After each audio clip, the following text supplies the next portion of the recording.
Audio streaming of today's council meeting starts at 1 p.m. local time. Streaming is paused during breaks. Audio streaming of today's council meeting starts at 1 p.m. local time. Streaming is paused during breaks.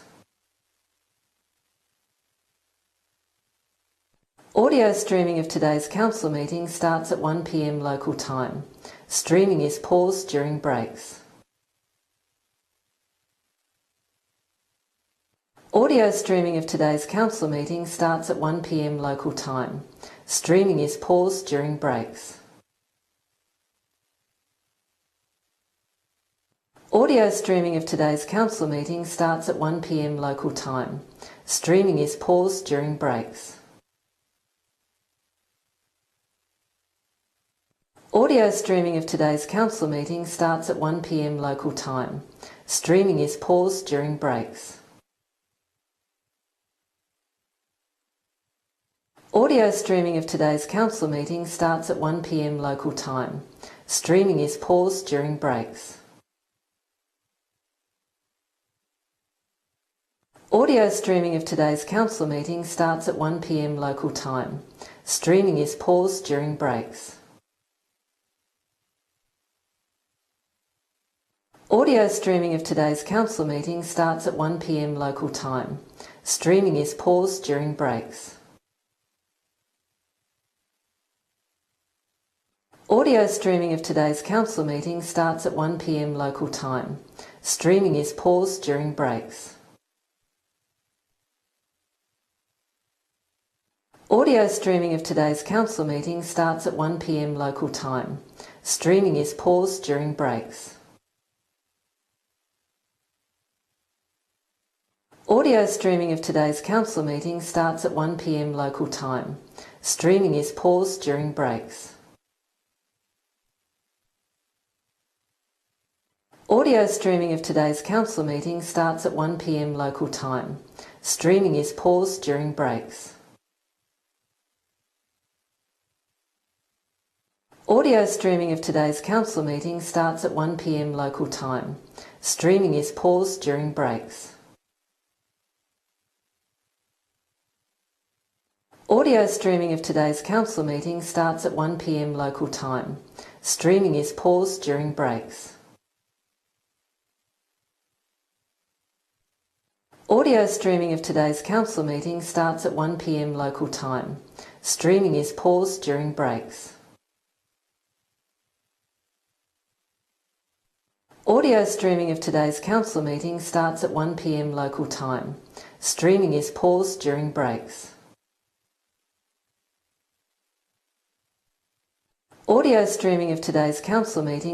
1 p.m. local time. Streaming is paused during breaks. Audio streaming of today's council meeting starts at 1 p.m. local time. Streaming is paused during breaks. Audio streaming of today's council meeting starts at 1 p.m. local time. Streaming is paused during breaks. Audio streaming of today's council meeting starts at 1 p.m. local time. Streaming is paused during breaks. Audio streaming of today's council meeting starts at 1 p.m. local time. Streaming is paused during breaks. Audio streaming of today's council meeting starts at 1 p.m. local time. Streaming is paused during breaks.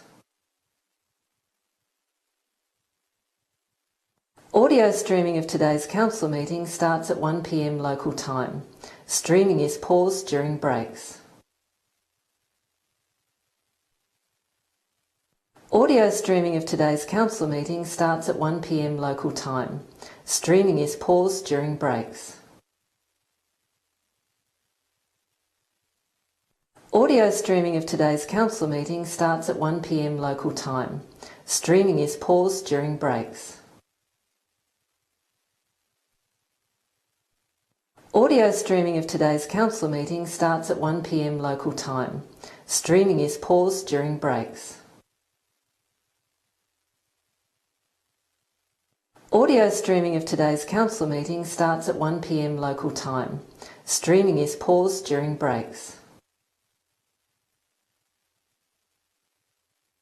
Audio streaming of today's council meeting starts at 1 p.m. local time. Streaming is paused during breaks.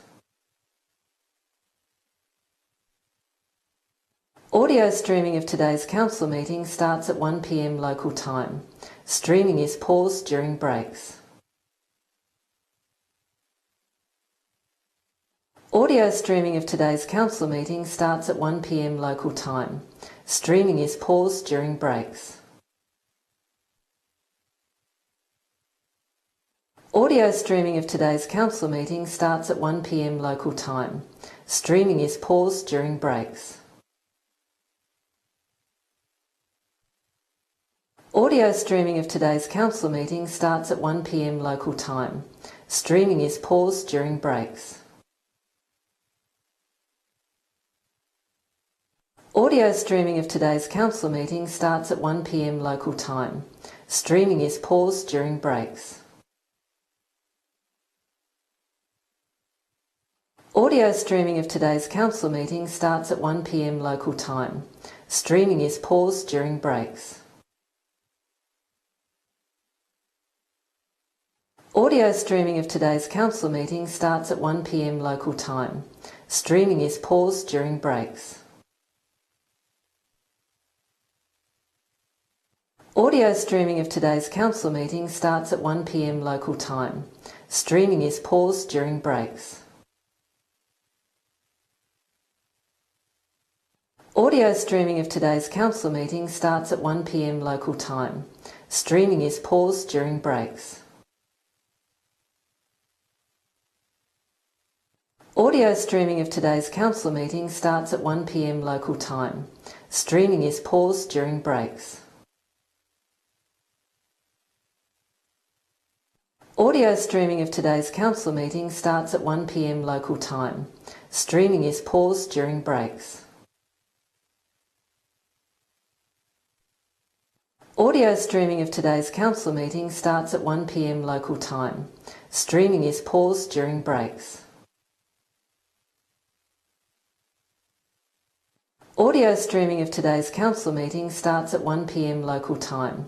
Streaming is paused during breaks. Audio streaming of today's council meeting starts at 1 p.m. local time. Streaming is paused during breaks. Audio streaming of today's council meeting starts at 1 p.m. local time. Streaming is paused during breaks. Audio streaming of today's council meeting starts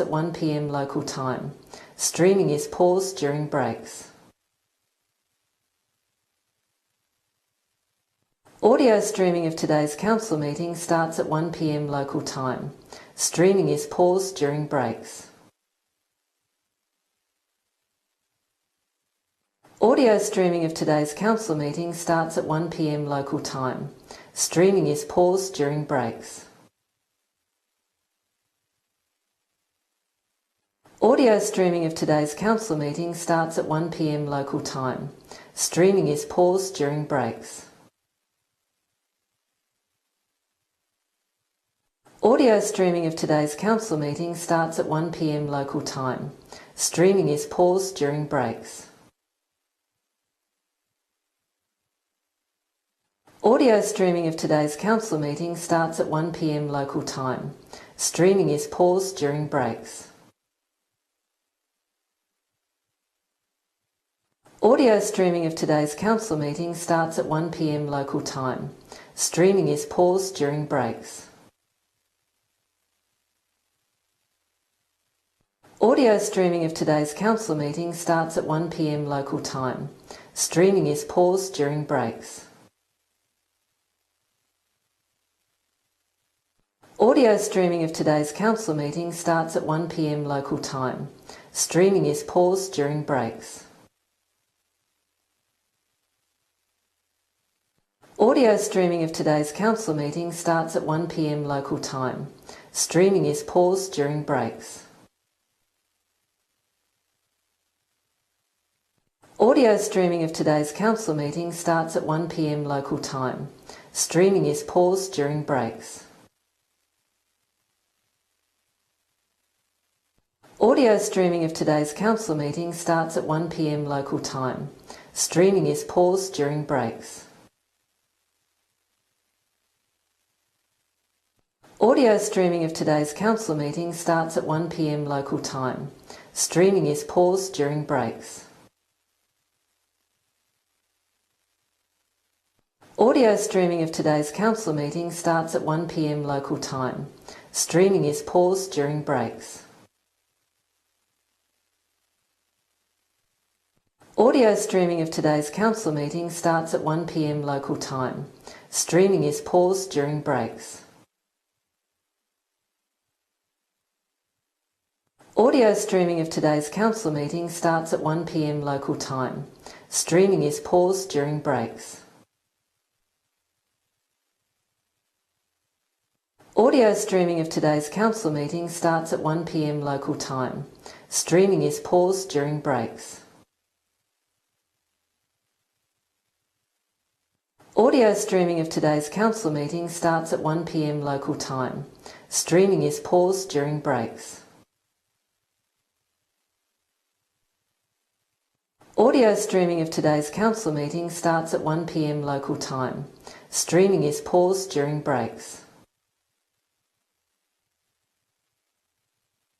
Audio streaming of today's council meeting starts at 1 p.m. local time. Streaming is paused during breaks. Audio streaming of today's council meeting starts at 1 p.m. local time. Streaming is paused during breaks. Audio streaming of today's council meeting starts at 1 p.m. local time. Streaming is paused during breaks. Audio streaming of today's council meeting starts at 1 p.m. local time.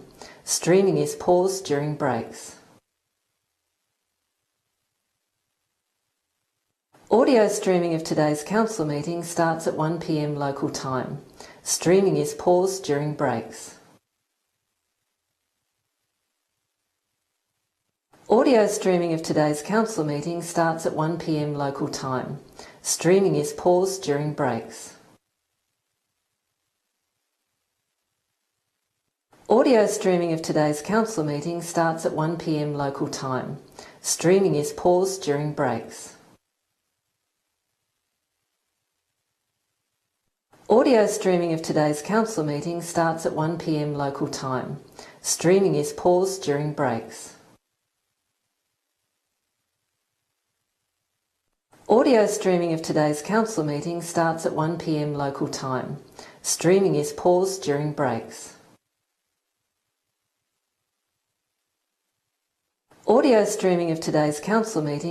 at 1 p.m. local time.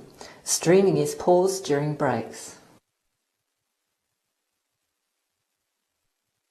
Audio streaming of today's council meeting starts at 1 p.m. local time. Streaming is paused during breaks. Audio streaming of today's council meeting starts at 1 p.m. local time. Streaming is paused during breaks. Audio streaming of today's council meeting starts at 1 p.m. local time. Streaming is paused during breaks. Audio streaming of today's council meeting starts at 1 p.m. local time. Streaming is paused during breaks. Audio streaming of today's council meeting starts at 1 p.m. local time.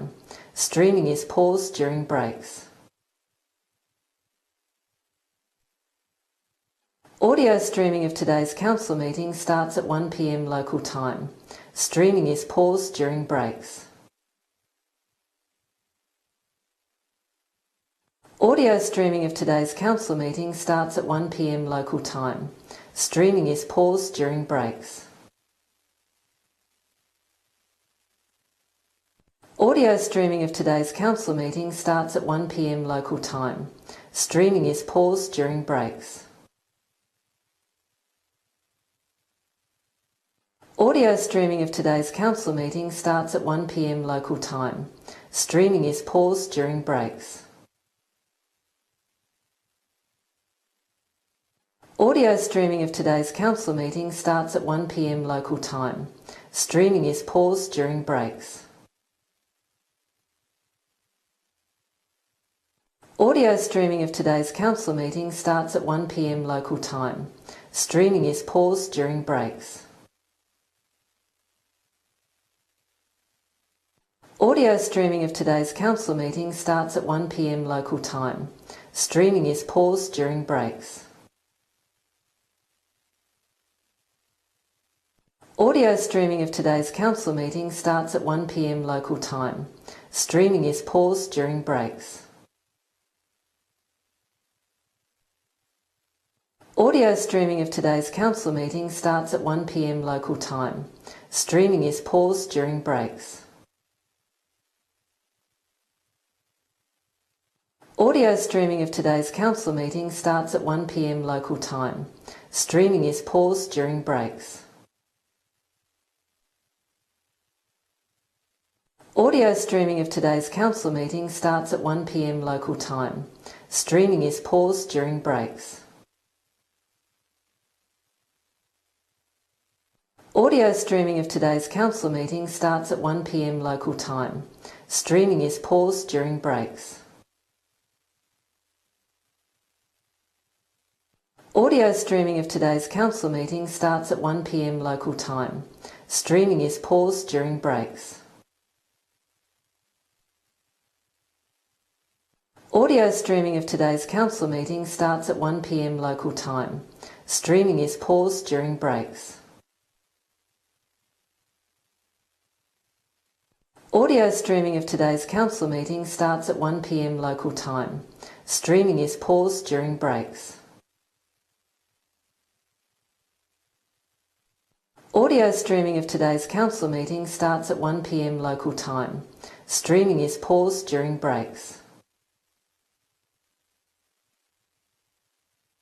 Audio streaming of today's council meeting starts at 1 p.m. local time. Streaming is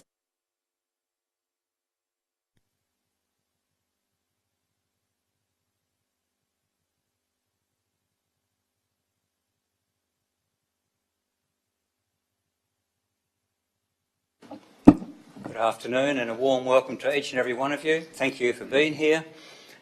As you're aware, there's been last Friday was a very sad day indeed, especially for our friends from New Zealand and a lot of people affected by what happened there. So I'd like to have a minute's silence to remember, but also to have our thoughts with those in New Zealand at this time. So just 1 minute's silence, thanks.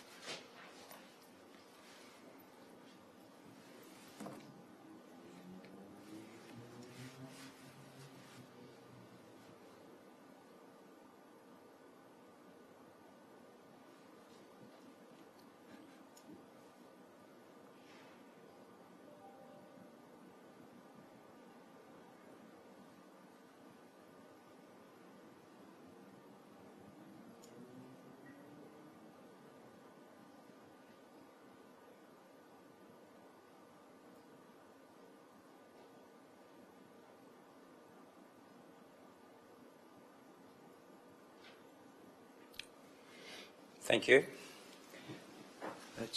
Yeah, be seated. I might do that.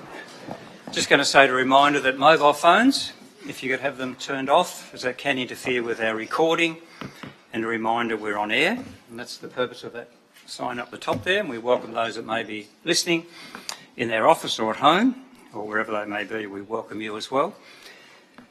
And I'd like to welcome Councillor Vanessa Grace, who's with us as well from Flinders Island. Warm welcome to you, and thank you for being with us today. Any declaration of interest? No declaration of interest. Confirmation of minutes. Somebody happy to move the minutes of the meeting held on the 7th of March? Deputy Mayor, thank you. Councillor McKenzie. All those in favour, please raise your hand. And that is all councillors present. That is carried. We have no deputations, no petitions. We have a community report though. So welcome Rick. Rick Martin is here to speak to us, so warm welcome to you if you just go to that mic. And we look forward to hearing what you have to say. Hi everyone. So, as you would all be aware, the Australian Tourism Awards were here in Launceston on March 1. It's with the ending of around 2 years' worth of work in collaboration between bodies such as City of Launceston, also in the private sector with companies like Weeding Hire, but also the state government, Tourism Ministry, Council of Tasmania, Tourism Northern Tasmania, all working together to attract this in a bid type of process for only the second time to a regional city in Australia. And generally, these awards have been running since 1984. This is the first time that it's ever been held outside of a convention centre. So we certainly broke the mould, and we wanted to work to our strengths of what our city could do. And it was not just around looking at the produce of what we had, or the talent that we had in food, or the talent of our Tasmanian tourism operators, and Tourism Tasmania certainly is on the national stage, doing very, very well at the moment over the last few years. So yes, it was around celebrating product, people, those types of things, but I knew that one of the things that we are really great at doing in our city is collaborating. And so everything around the whole event was around telling the stories of collaborations. Chefs that were working together. It wasn't just one set of caterers. They were sharing staff, they were sharing ideas, working together. The front of house staff, there were 75 of those. 30 of those were work experience students who had each been buddied with really experienced industry professionals.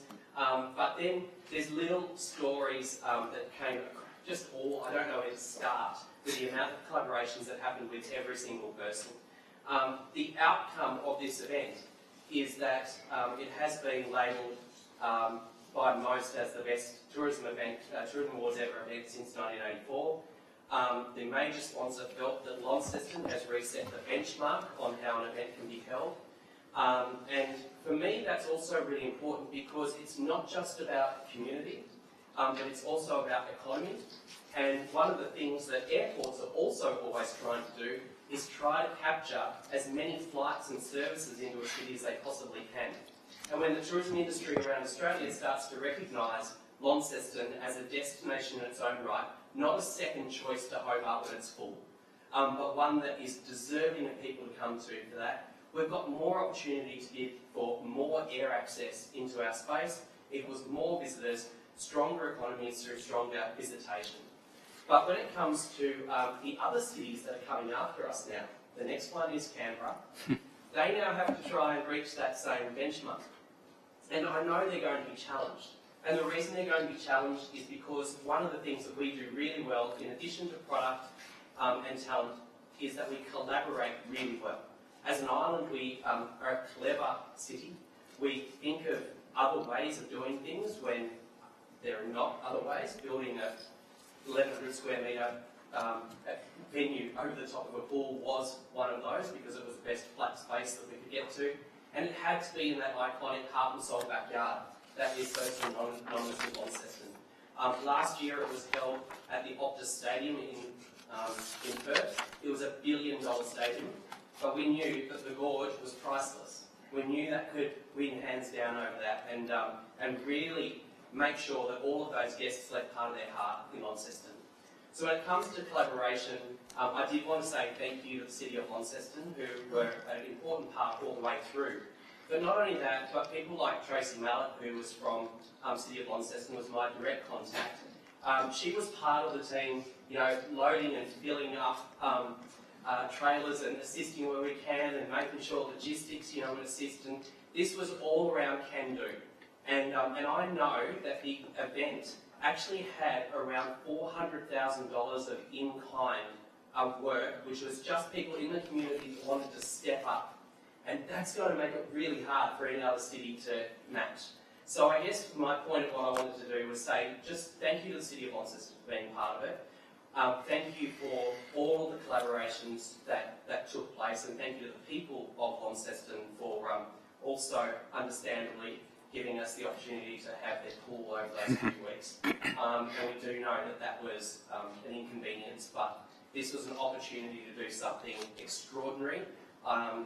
The rest of Australia sees it as that, and I do hope as well that our locals realise that when we do all work together, we can also deliver things that are extraordinary. And as a city, we certainly don't have to be second-rate or regional in the way in which we deliver things. So, thank you. Yeah, thank you very much.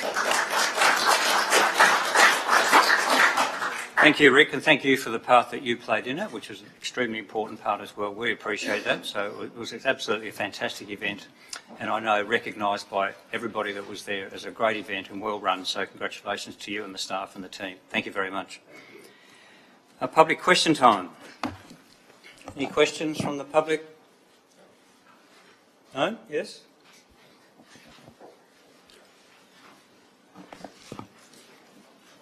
I'm Gilbert Rawnsley. I live at 19 Brunswick Avenue, and I'd like to know, why are our rural road verges cut in October before the prominent growth period of November, December? Are we going to have to wait until October for these overgrown, untidy road verges to be cut again? Thank you. Director Everhart.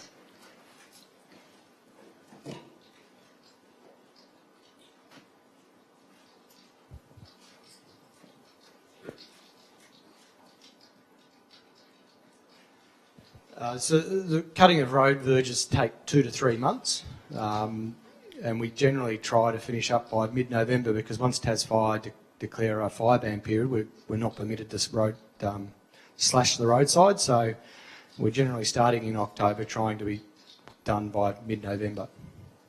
What about when they're going to be done again? Well, at the moment they're done annually, and we do roadside spraying twice a year. They need to do it now. It's a waste of time. Thank you. Waste of time, waste of money. Yep, thank you. Any other questions? Mr Mayor, my name is Robin Smith. I have a question on behalf of Coffee Republic, capital of Brisbane Street Mall. First question is in relation to a motion. If you could confirm for me if the notice of motion on today's agenda, 14.1, this policy for phasing out single-use plastics at events, markets and other activities on council-owned and managed land, does that apply to the council's premises and, say, for example, any other activities such as on-street dining on council land?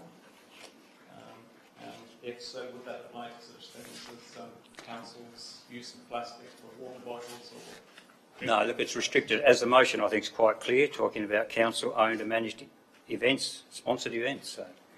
But anyway, that'll come out in discussion, and that may be changed. So that's how I read it. So. Shouldn't the council set an example by getting its own house in order, perhaps, by setting a good example for reducing the use of plastic?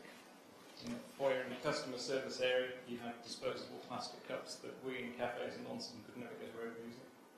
Is that something council could look at? I think we should. I agree with you. Next question is following on from my question at the last meeting about flags. The master plan for the Brisbane Street Mall didn't have flags, apparently, in the on the plan. Then they appeared in revision F, I understand, but they're not there today. I just wondered, what's the situation, please? I think that question's answered. I don't know if the General Manager wants to add to it at all. Yeah, I'll take it on notice other than what's in the answer that's being provided. Thank you.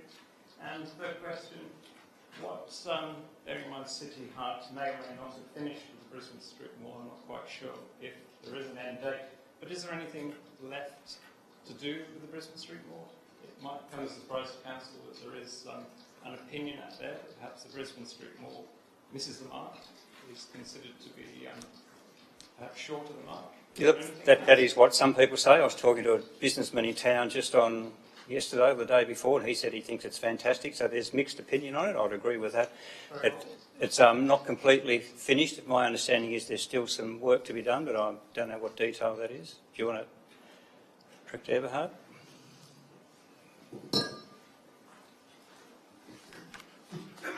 Well, as provided in the answers from your previous questions, we are looking at planters in the mall.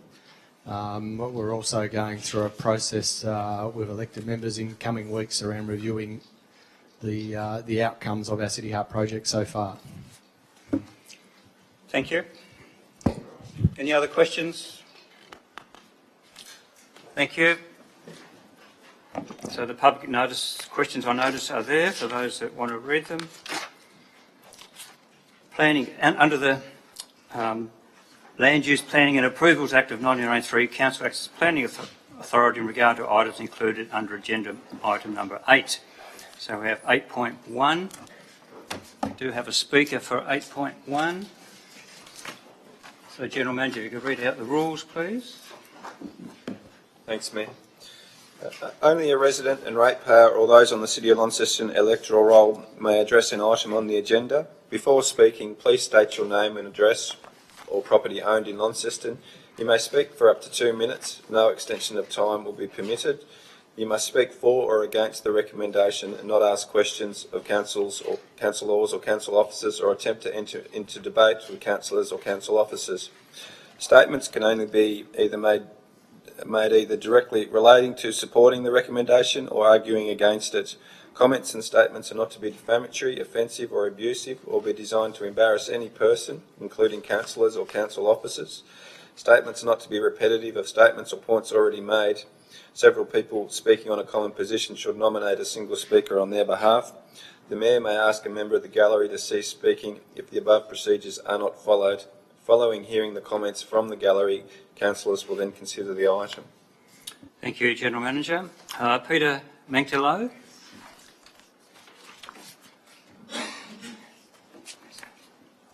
Thank you, Mr Mayor and councillors. My name is Peter Mankelo, 6 Melford Place, Norwood. This development application is effectively an amendment which moved the two buildings closer together than a previous application, thus allowing a future third building to eventually be erected on this site. Council does not take into account registered covenants in the planning process, but a covenant on this site states that only one building can be erected. This covenant does beg the question as to why it was put in place by, I assume, the then Leonard's Council. The geotechnical engineer completed a comprehensive survey in 2017 and 2 follow-up paper reviews since then. The geotechnical engineer has not guaranteed 100% that earth movement risk has been eliminated. That risk has been foisted onto myself and other neighbouring property owners. Dilapidation reports have been carried out as recommended by my solicitor at a cost per household of $770. 4 property owners have had this report done. This is not insurance in the traditional sense, but it's the only semblance of protection available to the neighbouring landowners. The Council no longer has oversight, as I understand it, during the construction phase, particularly to those works involving stress to the underlying soil or geology. The builder contracts a private entity to carry out inspections previously done by Council. To me, that's akin to putting the fox in charge of the hen house. So in summary, our property is put at risk. We cannot insure in the traditional sense. We've lost $770 each for a dilapidation report. We do not profit from this venture. Your approval of this DA, whilst largely dictated by the rigidity of a state government planning scheme, creates an injustice which we are forced to bear. Thank you. Thank you. Are there any other speakers? That's all that I have. Yep. Thank you. Somebody happy to move the motion? Moved, Alderman Mackenzie. Councillor Mackenzie. Is there a seconder? Councillor Finlay. Do you wish to speak to it, Councillor Mackenzie? I do, Mayor, and I note the comments made by the representative and acknowledge the failings potentially of the Planning Act in regards to sort of dealing with some of the issues that were raised.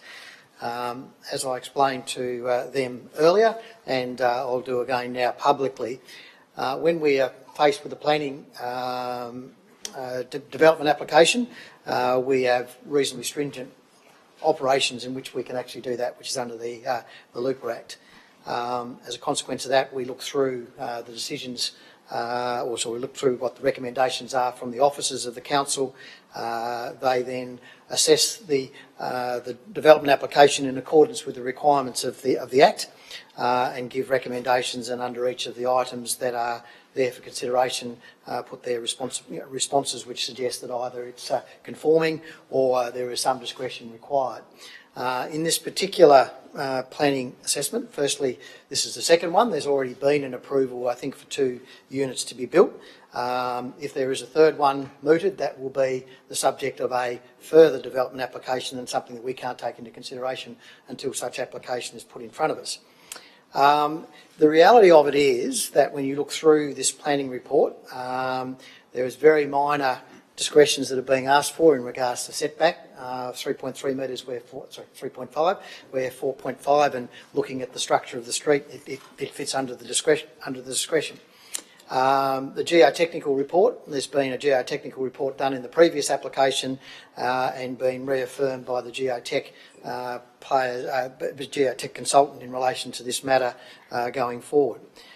Yes, I take the comments regarding the dilapidation reports. I think that's unreasonable, unfair that you should have to pay for it, but the understanding is you still need to have a baseline if there's some impact future down, and I guess that's probably more of an interest to you than it is to a developer. Whether the law should say that if there's a requirement for a dilapidation report it should be funded by the developer is another matter, but unfortunately it's not covered in this particular issue. So I guess that I've looked through this quite carefully. The removal of the trees in the sky, I'm just looking at the things that have been objected against or referenced. They were done, I think, under a previous planning approval, and the notes regarding the scenic management are there by the officers. Drainage and stormwater, the reality is that the developer needs to make sure that all the water that's running off that particular property is retained. The backfill of the Education Department is not addressed because it's not on that land that's being dealt with. So, unfortunately, whilst they're reasonable things to be concerned about, they aren't actually relevant to a number of the things that are being talked about in the report.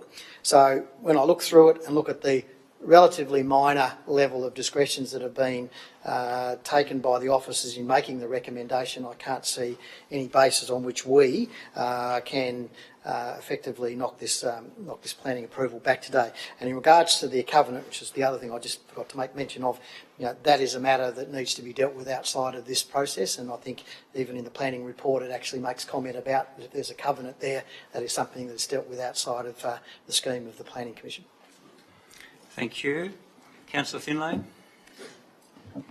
Thanks, Mayor. In rising to speak to this item, I think it's appropriate to recognise that there was a time where a block of land like this would never practically be able to be developed, but with the onset of technology and building construction methods, where it's seen that someone can develop a tricky block like this and that it is zoned for development and reasonably meets the requirements of the scheme as set out and sets the parameters of our decision making today, there are no grounds for us to refuse this application before us. Having said that, it is important to recognise the concerns raised by members of the community because to them they are real, but fall outside the decision making parameters that we're tasked with today. As Councillor Mackenzie has mentioned, particularly with the covenant, but in terms of future proofing the neighbours and the dilapidation report, it's an important tool, recognising that it's one that people are having to invest in themselves, but it is an important tool with a site like this that can protect your personal investment against any potential concerns with this development, which have been assessed by the geotechnical report as being, for this development, possible to progress without risk or concern to the neighbours. So it has my support today for those reasons. Thank you. Any other councillors wish to speak? Councillor Mackenzie, wish to close? I'll put the motion. Those in favour, please raise your hand. That is, are those against?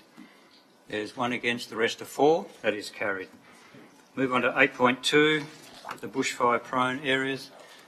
Someone happy to move that? Councillor Finlay, thank you. Is there a seconder? Councillor Mackenzie. Do you wish to speak to it, Councillor Finlay? I think the details in the report clearly outline the processes that have been taken to this point, the consideration of the representations received and the recommendations here within. At the presentations that we've had at our workshops through the progress of this process shows the areas of improvement in terms of how it be applied, and it is here today for our approval to implement the recommendations. Thank you. Councillor Mackenzie. My only additional comment to that really is, I guess, that when you read the Fire Service report back to us when the questions and representations have been made, would suggest there are probably less properties that are going to be affected by it. So it's actually improvement on what currently exists. So from that perspective, it gets my support. Thank you. Any other councillors wish to speak? Councillor Finlay, you wish to close? Can I put the motion? Those in favour, please raise your hand. And that is all councillors present. That is carried. we now no longer sit as a planning authority. We'll go on to the Mayor's announcements. And I think it's just a few that I do want to highlight. One was on Friday the 8th of March when we had the officiate the UTAS Welcome to Launceston students, and it was absolutely fantastic that night to have in Civic Square some 150 plus students who were from all around the world who were there, from places like Indonesia, China, etc. So it was fantastic to have them there and to see what a bustling place Civic Square can be when we have students closer to the city, and I think it gives us confidence into the future with more students around town, how they come out and they support it and enjoy the event. And they really love the night market ideas, so I'm sure that was a good introduction to them as well.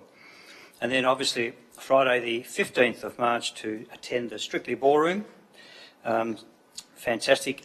Thank you to Encore Theatre Company for the great show, and to our Deputy Mayor, thank you for the part that you have played in that absolutely incredible performance, well enjoyed by everybody, from the not so young like myself to, I know, the younger people. I know some of the ones in their 20s and 30s that were absolutely over the moon, and from some younger ones still. So well done, you touched everybody, and I think it was a great performance. So well done to Encore, and please pass it on to those at Encore as well. Really appreciate the work that they do. Also on Sunday the 17th was a pleasure to go to the St Patrick's Day Crate and to hand over the keys unofficially, I suppose, because the Friday before the contract was finally signed on the hall to be handed to Unamara, to the hall at Unamara to be handed over. So it was good timing, very good timing. They were very rapt with it. And the event was absolutely fantastic, and I noted as I was there for an hour or two, probably 2 hours, that it was just about a plastic-free event as well. So they're already doing it. They did it very well. Wooden spoons and forks, etc. They went on with no plastic stuff. So that was fantastic. Well run. And then just that's not in here was on Monday the 18th. It was a pleasure to attend the last of Lonnie and to officially open it. And there was 800 people in the hall that night. It was absolutely fantastic. It was a great event for those that love that sort of thing. And I know it's not everybody, but it went very well, and it's something that the people enjoyed. So I thank the organisers, because they put a lot of risk associated with the event, bringing Last of Lonnie into this city. And I know they needed some large crowds for it to be successful. So it's something that they need to continue to work at. But it was a great night on the Monday night. I was there on the Tuesday night, and that was fairly good. Not as well attended, but it was another good night. And how well they have done to get different talents from around the world. And it was fantastic to have them all in our city. So that's it from myself. Thank you. Councillor reports. Councillor Mackenzie. Just one you, I guess, mentioned at the beginning of the, with the minute silence, was, I guess, the vigil that was held out here on Sunday night there, which you officiated again at. I thought it was just an amazing coming together of our community to support the events that happened in New Zealand last week. So I'll just congratulate Jeff McKinnon for putting that together. I think that was a fantastic thing and a great sense of what we are as a community, I think, that came out in that. And I'm sure you meant risque, not risk, was it, in regards to the comedy festival? But it was Laughs Launceston, but it was, I went on Tuesday night and I thought it was very good, and I think it is a risk what they've done. It's fantastic, the number of performers that have come down to Launceston to do what they're doing, and I wish them every success in making that work well, because I think it just broadens the appeal and the things that we do in and around Launceston. So I'd just like to congratulate people on that. Thank you. Any other reports? No? Committee reports. I wonder if we could have a motion to move 19.1 forward, as we have a speaker for that, who's now with us, Nicholas Lee. So thank you. Moved by Councillor Soward, seconded by Councillor Finlay. All those in favour, please raise your hand. So we'll now go on to 19.1. And Mr Lee, if you'd like to speak, state your name and address. Have you heard our rules before, haven't you, I think? Yes, 5 years ago. Well, they're similar, I think. They're the same or similar, that would be fine. They are. So if you could speak from over there, please. Thank you. Just for recording purposes. Yeah, and you have 2 minutes, just a reminder. So Nicholas Lee, 40 Warrigal Street, Norwood. Thank you, Mr Mayor. Thank you, Alderman. For those that I didn't see 5 years ago, congratulations on your appointment. So this might be new to you.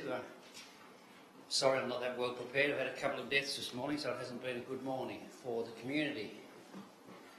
The reason I'm speaking is my wife pointed out on Monday morning that there was a notice in the paper that the council fees in regards to burials, in particular, were going to increase by 15%. And that's all I know. I don't know whether it's 15% over 5 years, 10 years or whatever.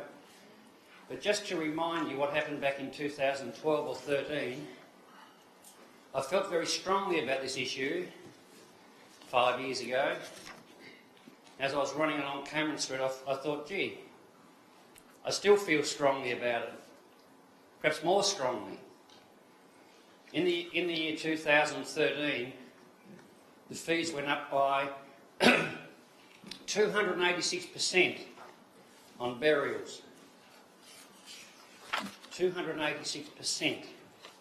So to put it in simple terms for those who don't know much about burials, the fee for a single burial went from about $1,000 roughly to today, which is now $2,800. Now the reason I get really excited and upset about this particular principle is for many reasons. One is that fee for a start, it is just abysmal that our people here should have to pay such an increase.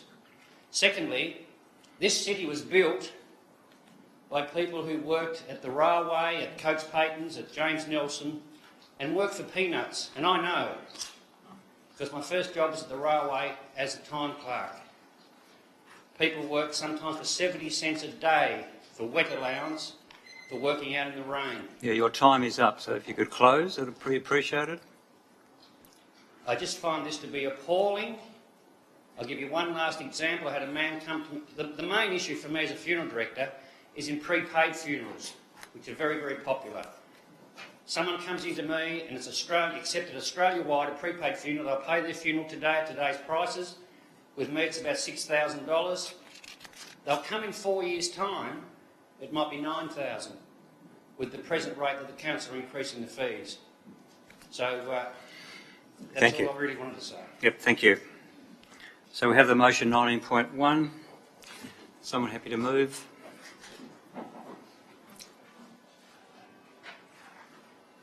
Councillor Finlay moved. Seconded. Councillor McKenzie. Do you wish to speak to it, Councillor Finlay? I do wish to speak to this item. Thank you, Mayor. That over the course of the next few months, a series of items will come before us that will conclude in us determining the budget that underlines the rate set for the future year, and this is the first item of those to come formally to the council table. The fees and charges as included in our paperwork today have been through numerous sessions of discussion and workshop with the councillors, and that a number of the items presented to us where we've attempted to keep a baseline increase of 2.8%, those items that are greater, when you consider the percentage increase may actually at a raw number be a very small amount, but on a few items for us there is an increase that's been recommended due to the position of the organisation in increasing fees commensurate with what might be happening commercially in the community, or what is happening for us to match out the true expenses of delivering a service versus the fees that we're currently receiving for that. So I stand to support the adoption of the fees and charges today, and acknowledge that for many people some of these fees and charges appear or are felt to be significant, and that some of the increases are felt to be significant.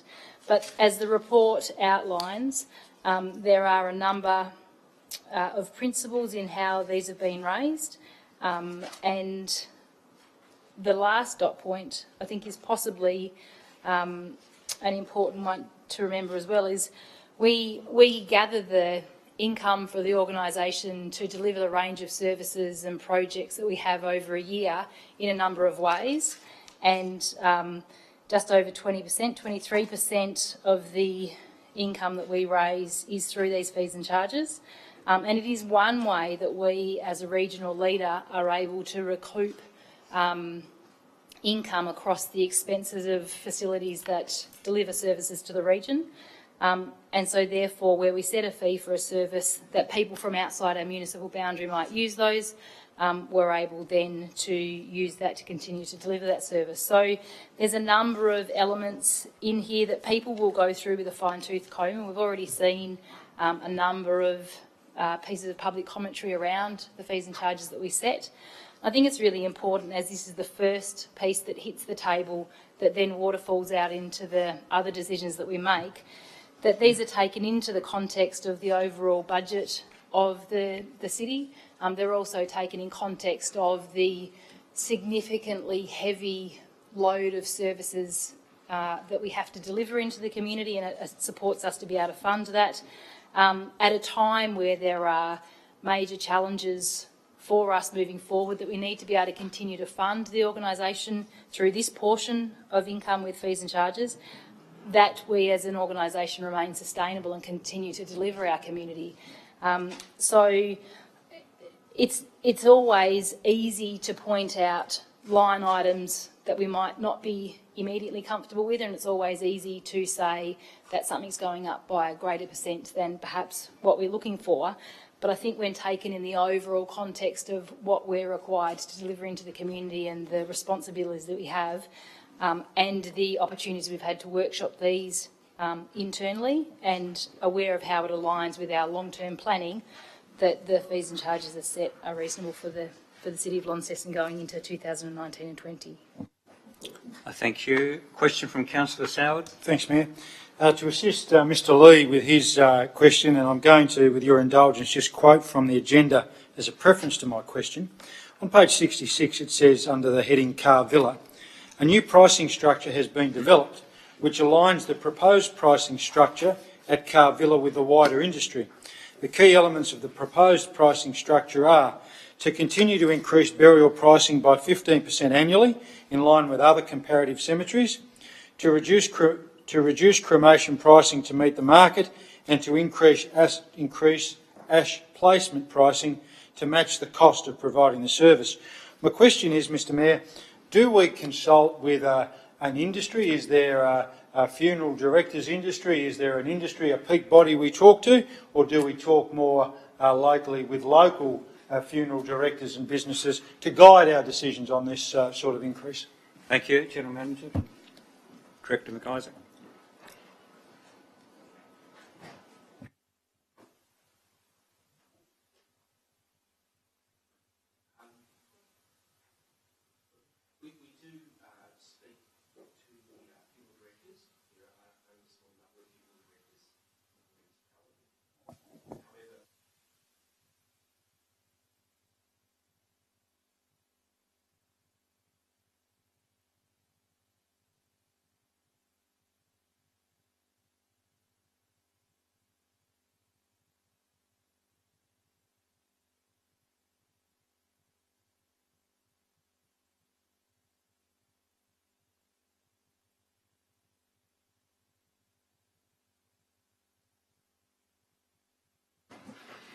Thank you.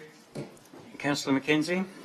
Thank you, Mr Mayor. Again, there seems to be a slight disconnect by what Mr Lee said and what we've just been told, that because it seems to me that if he was only hearing about this morning from his wife that he hadn't been consulted in regards to the matter, so I just wouldn't mind clarifying that at some stage, because I think at the workshop where we discussed this, I actually expressed a concern about the quantum of increase that we should be talking with the stakeholders and the people who are most affected by it, which would be obviously the people who are being buried, but through their agencies being the funeral directors, and making certain that they understand the reasonings behind why we are taking the steps that we do that. So I hope we've done that. It doesn't sound by the comments just made that we have done it completely if we have. So that disturbs me a little bit if that's the case, because to me, getting out in front of an issue is far better than trying to chase it from behind. So that concerns me a little bit. Having said that, we are in a system, and I know that our organisation over the last few years, through a number of things that have been done around the council, have been looking to make sure that we are right pricing ourselves for the things and the services that we provide into the community. As Councillor Finlay said, something like 23%, I think, of our fees of our income comes from fees and charges. So it's not an insignificant amount of what we do. So as a consequence of that, with every charge that we've got, we have a cost that offsets against it. So we need to make sure that we're being fair and equitable to all of our ratepayers, and where we can get the people using our services to pay an appropriate amount for it, that is the way that we should be doing that. So I think that's a great thing, because I think from memory, sitting here, maybe this time last year or at least 6 months ago, we did some fees and charges in regards, or we had a question raised to us about how cheap we were in regards to building surveying fees, and we actually were below the market. So you know, we're, I guess, endeavouring always to try and make sure that we're not market leaders, but we're also making sure that we're right priced in regards to what we do. I think the 2.8% is sort of in line with our consumer price index, and looking at our all councils index across the majority of the amounts that we're looking to raise today. So really, there are a couple of anomalous ones that step outside that 2.8%, which at workshop we talked about and explained why that was the case. As I say, from my perspective, the disappointment is that, and I know I had conversations with Mr Lee 5 years ago about this very same thing and the issues that he associated particularly with the concept of prepaid funerals and the impact that that might have on him and or the people that he's actually sort of rolled a number around. So I think in all cases, consultation at the earliest point in time to let people know the things are going to be different. They're not going to meet the normal sort of 2 or 3% increase is something that we should, as an organisation, strive to do, so that there are limited surprises. I don't think there's ever no surprises in everything that we do, because sometimes things come to us at a late stage which we need to deal with. So as a consequence of that, I'm across and happy with the charges that have been put forward. I'm less happy about the consultation process, or apparent issues with the consultation process, so I'll just need to deliberate that in my mind, but I would really behove the council to go back and have a conversation with those people adversely affected on it anyway, and work through that process, and if there's a need for them to come back and talk some more to us later on, then I would be open to that conversation. Thank you. And Councillor Soward. Thanks, Mayor. Look, there's a couple of things I want to add to this, and I want to just echo Councillor Mackenzie's remarks around, I don't like surprises, and when I'm hearing we're consulting and then I've got people that are telling us we aren't, I don't like that, because, you know, budgeting is a year-long process. It's not just something we do, you know, at a meeting or a couple of meetings. It's something that goes on over a long period of time, and I would hope there'd be some further conversations around that to make sure that that is reflective. That said, I know that with this particular issue, and burials is a good example to use, costs increase to council, not always in line with CPI. And that is something I've learned since I've been on this council, and that's where it makes it tricky. As a council, I know that when we perhaps increase our rates, you know, a thing that I know we often use as a big guide to us is CPI and what it's at. But our costs that are incurred by us from other sources don't always increase in line with CPI. So, for instance, something as simple, and it is simple, as fuel costs for vehicles. You know, tell me anywhere in the last whenever that fuel's increased by CPI. You know, I don't remember. You know, BC maybe anyway, I don't know. But I'm being facetious. But they're things that increase at a far greater rate. I remember the time Mr Lee is talking about when we increased some fees significantly, there were some bigger costs to us as a council, again, which we had to deal with. So I think it's a really important conversation. We talk about the council cost index, but also costs that are incurred by us don't always line up with CPI. So the other thing that I'd want to say, Mr Mayor, and I know sometimes obvious things don't get said because we think they're obvious and everyone knows them. One of the, I guess, if I say a frustration as an elected representative, we have a lot of people who talk about things they want in the community and things they want improved and things they want our city to look like. That's how we pay for those things. So fees and what we do with fees, it's that responsible juggling between increases if we have to put something up a bit, but then obviously on the other side of things, what we do in the community is obviously the fees pay for that. So I'll just conclude by saying I do hope there is some further discussion around those cemetery fees so everyone's really clear on why we're doing what we're doing and when we're doing it. Thank you. Any other councillors wish to speak? Councillor Finlay, wish to close? I'll put the motion. Those in favour, please raise your hand. That's all councillors present. That is carried. We now go back to 12.1. Thank you. Heritage Advisory Committee report. Oh, sorry, yes. We can do that too. 11. Thank you. 11.1. Questions on notice? No. We have questions without notice. So we've got a number of hands up. We've got Deputy Mayor first. Thank you, Mayor. I've asked this question before, but in light of attendance in the gallery today, I'll ask it again. The clock that has now been not replaced in the Brisbane Street Mall, could we please have an indication as to when that will be replaced? There are members of our community who rely on that piece of infrastructure. I know discussions are continuing, but for the purposes of attendance in the gallery today, and to ensure that my questions have been asked and timelines that I've been provided with and provided people in the gallery are not made up productions, I wonder if you could just answer the question.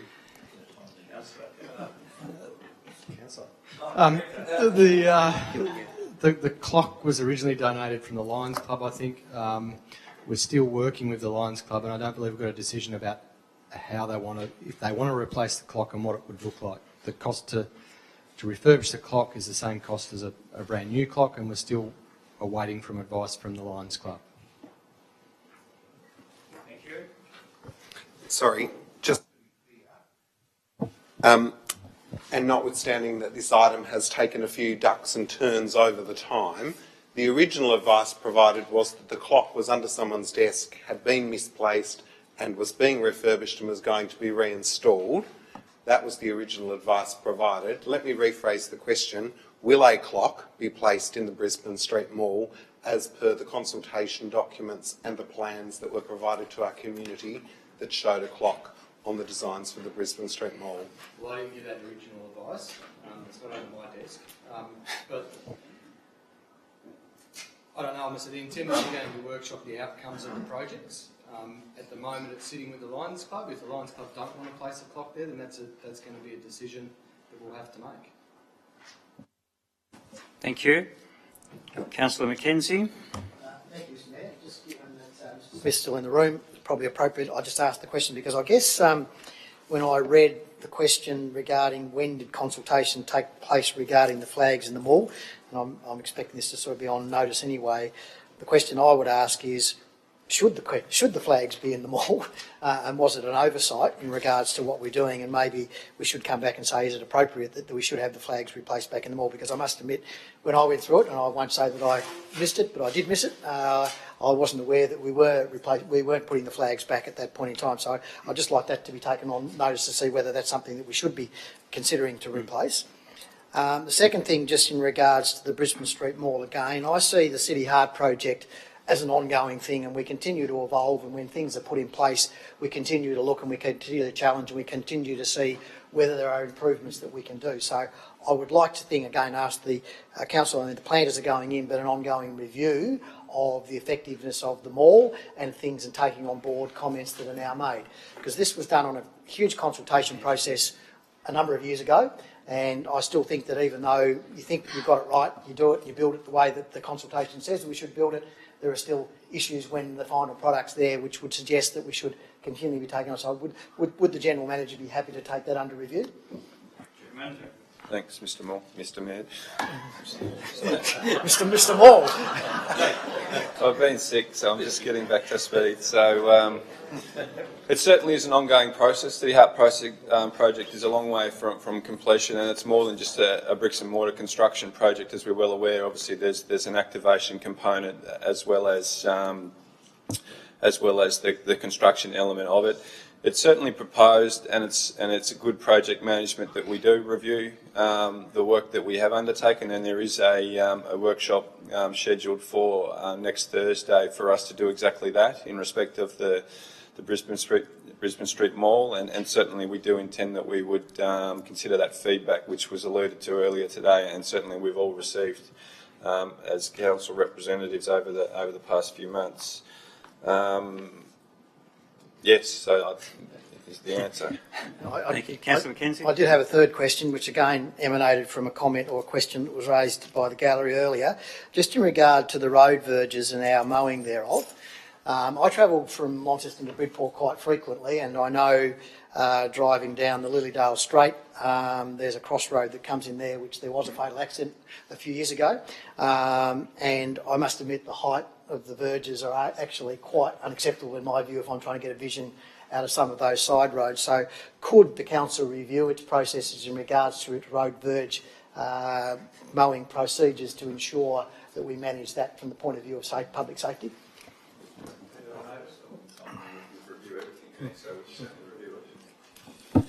Thank you. Councillor Soward. Thanks, Mayor. I have provided, I've got two questions. I've provided this one because it was timely to do so. The other one has come to me later. The first question, many residents were disappointed to note that their opportunity to have their say on the proposed upgrades to the Mowbray Connector has been called off by the Department of State Growth. It's reported that the Department of State Growth requested the project be withdrawn from consideration by the Parliamentary Standing Committee on Public Works, who was scheduled to hold a public hearing before the end of the month. Can we please have an update on this process going forward and whether State Growth are continuing to liaise with Council around the project to ensure that the concerns raised by Council on behalf of its residents are being adopted? General Manager. Thanks, Mr Mayor. And as Councillor Soward points out, he did give us the courtesy of pre-warning us of this question, so I have sought that advice from the department, and it's probably best that I just read it to the room. So the department has stated that the Department of State Growth originally consulted with key stakeholders, including Council, on a design for traffic signals at the East Tamar Highway Mowbray Connector.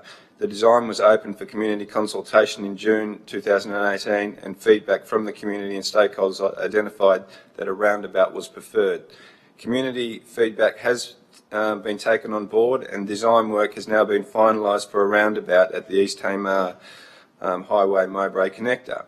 The department has continued to work with Council as the project has progressed, and will be making the plans available for public display in the near future.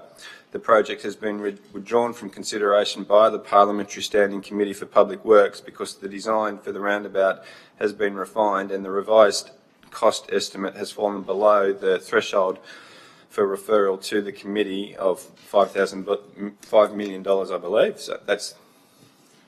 Thank you. Thank you very much, General Manager, and I really appreciate the detail in that. The second question is one I haven't provided, and on notice is fine. I know a few councillors were tagged into this on an Examiner story, I think. There's been some talk and media focus on council-owned car parks being open for homeless people over winter months to provide some shelter. Has Council been formally approached by any of our local bodies on this issue? And if not, can we look at what other councils are doing in this area? So, not reinventing wheels, but just check out what's happening. Look, I think it is best that we do take that on notice. Obviously, there was an email that was circulated raising a similar question from yourself last night or the night before, and we've referred that to officers to investigate. So we'll add that to the investigation and come back to you. Thank you. Any other questions? Councillor Spencer. Thanks, Mayor. Just inquiring, the rates on sport and recreation ground, do they pay rates and fire levies?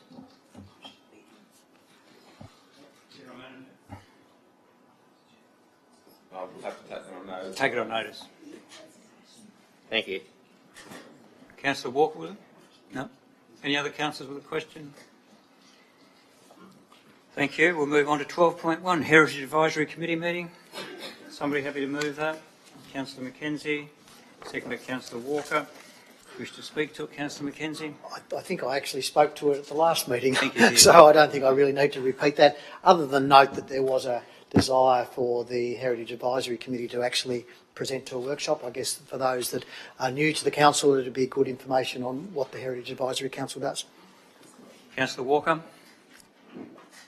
Yes, just briefly, thank you, Mayor, that as an adjunct to that, a subcommittee of the Heritage Advisory Committee has met last week to discuss the Heritage Awards, and just to update details regarding that, to flesh out the program, and that information shall be forthcoming very soon.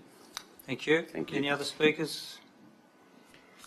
Councillor McKenzie, wish to close? I'll put the motion. Those in favour, please raise your hand. And that is all councillors present. That is carried.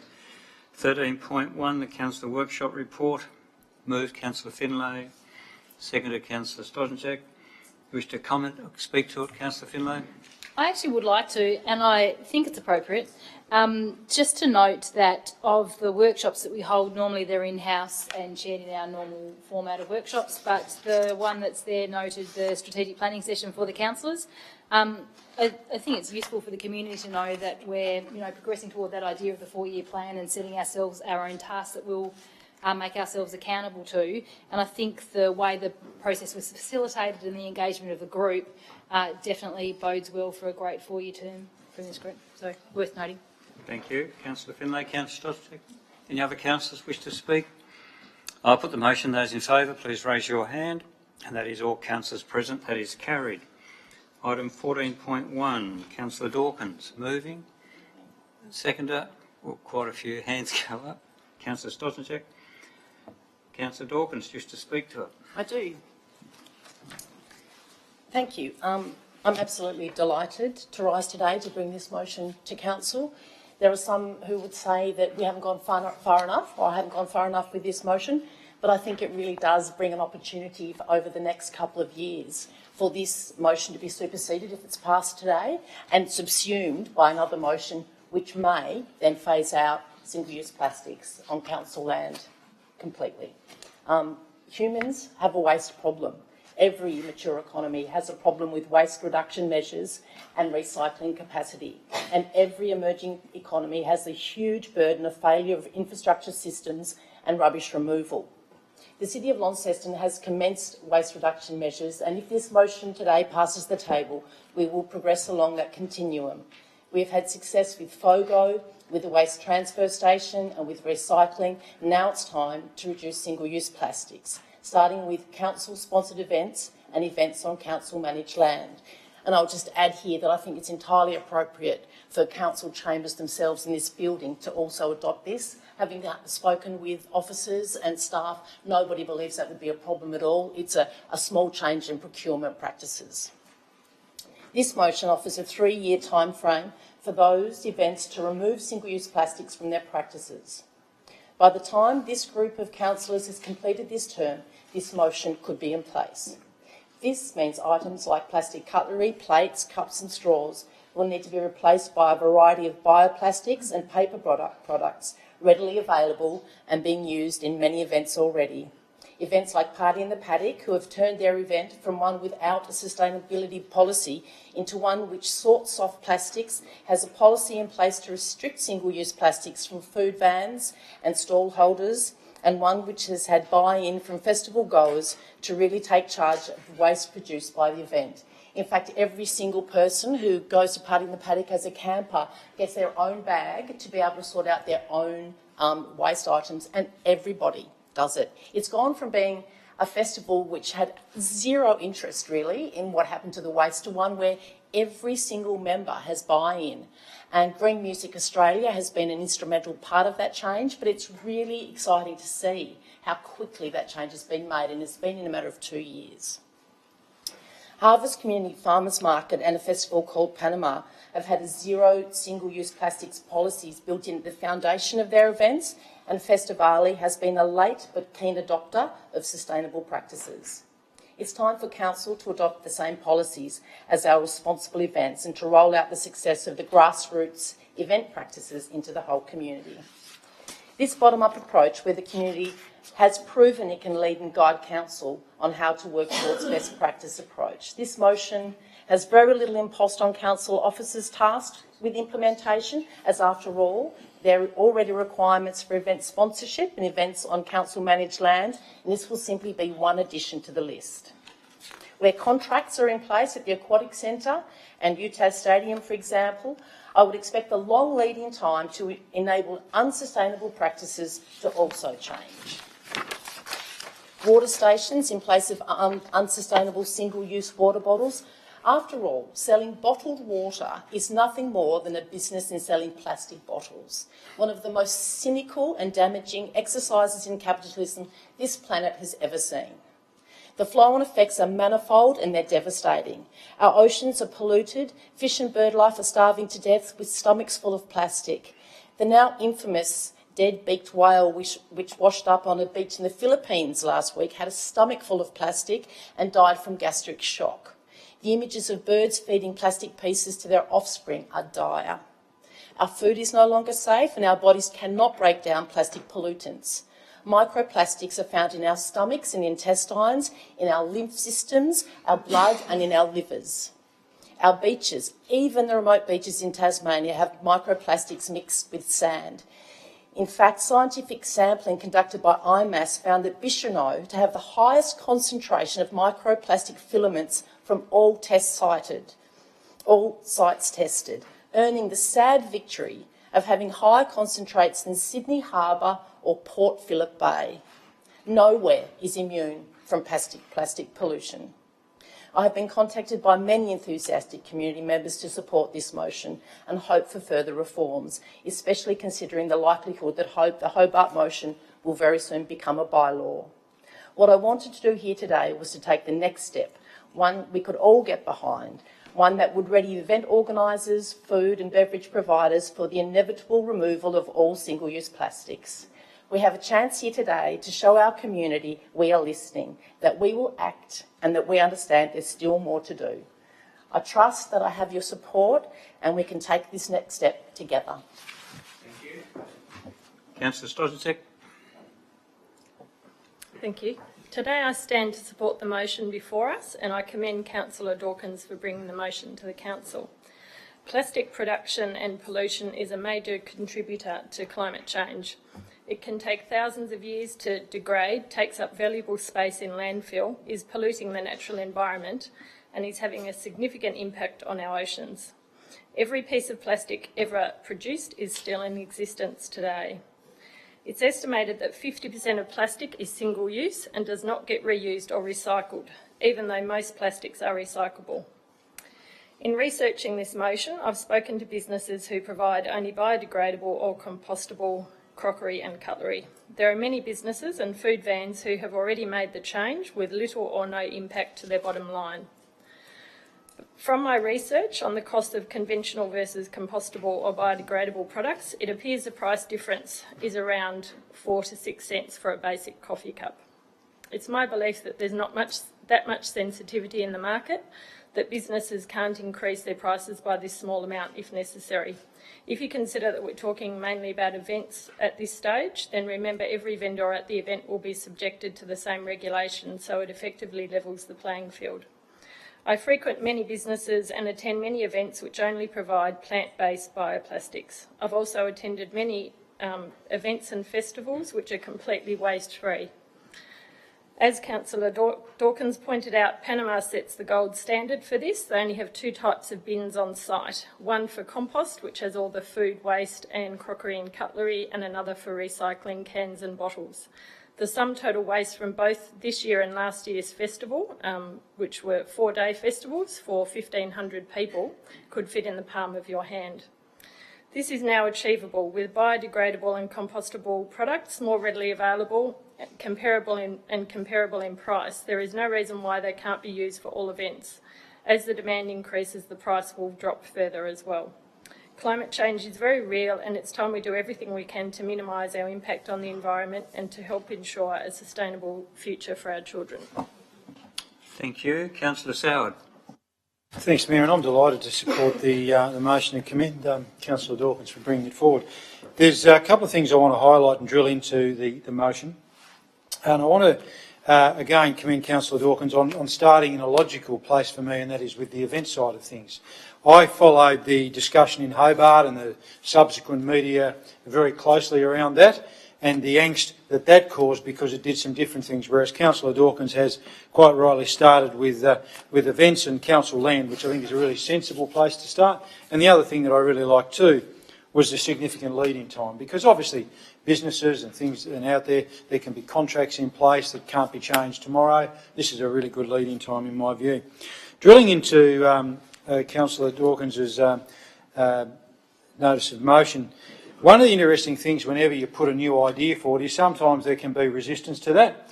And I guess, I often think, to me, knowledge isn't always new. It's happened before somewhere. And I often think when I heard Councillor Dawkins speak with passion on this one, I wonder back in the day when there was a discussion somewhere, not in here, where people said, you can't use lead paint anymore. There would have been people going, oh, the world's going to end. You've got to tell it makes the colour bright. But, we get on with it. We get on with it. I hark back, Mr Mayor, something that's mentioned in the report, and I know Councillor Finlay at that stage was on the council when recycling was introduced to the city, and I remember, as a private citizen, the world was going to end. The sun wasn't going to come up anymore, but you know what? How far have we come? I remember a discussion at council, and I remember a former director who was here at the time. I had seen some FOGO stuff in Adelaide and asked some questions. Well, good God. I remember a councillor saying, do you mean we've got to have an extra bin? And where are you going to put that? There'll be 3 bins. But you know what? The sun continues to shine and we continue to lead in what we do. So, for me, a great idea. I guess, Mr Mayor, I'm just going to tie my remarks up with a couple of things. When something like this comes out, it enables us as councillors to learn more. A gentleman called Mr Cliff Chorley emailed councillors, and all councillors would have seen the email. Mr Chorley philosophically was very supportive of some things, but he did highlight a shortcoming perhaps in the straw area in terms of the types of straws with people with some injuries and disabilities perhaps. So obviously I'm hoping in the work Mr Chorley's doing with the Paraquat Association of Tasmania and other bodies that feedback will go to industry so they too can make some amendments to what they do that supports this type of thing. And that's really, really important. The last thing I guess I want to say in tying up my remarks, and it's something I haven't found in any of the discussion out there in the media, which disappoints me. Listening to Councillor Dawkins and Councillor Stodgencek talk about the plastic pollutants in the environment, it made me think, and that is that whale that Councillor Dawkins described or Councillor Stodgencek's remarks, you know what? That plastic never got there because a council somewhere didn't do something. It got somewhere because individuals dropped it or dumped it or threw it somewhere. And the one thing that frustrates me in this debate is that individual responsibility. And there's many things. I recall a photo from a festival, and it wasn't any of the ones Councillor Dawkins or Stodgencek mentioned, the Falls Festival a couple of years ago. I thought they'd relocated the old Greenmount Road tip to that concert site. I've never seen as much rubbish in one place, other than a tip. And that wasn't dumped by council officers, it wasn't dumped by councillors, people just left it there. I live on a street where there's a slight incline, so when we get a sudden downpour of rain, I end up with all sorts of things, but not at my house, they wash into the drain out the front. And they're there not because council don't collect the rubbish, not because there isn't a rubbish bin, because people dump their stuff. So, Mr Mayor, one of the things that I hope, and we are leading the way with doing what we're doing here, which is tremendous, but I'm just calling out that individual responsibility, not people saying to us as a council, fix this, fix that, more rubbish bins, collect the rubbish more often. Do the right thing with your own rubbish. Do the right thing with your own rubbish. Make sure you dispose of it properly. We've got a number of mechanisms as a council, as we've touched on in our discussions, where people can do that. We got carpeted over the condition of the park up in St George's Square with what that looked like after the food vans being there. We had bins, we put extra bins in, we serviced them more. I didn't dump the stuff on the ground and leave it there. None of the officers did. Let's take that responsibility. The last thing in concluding my remarks, which I'd love, just very briefly.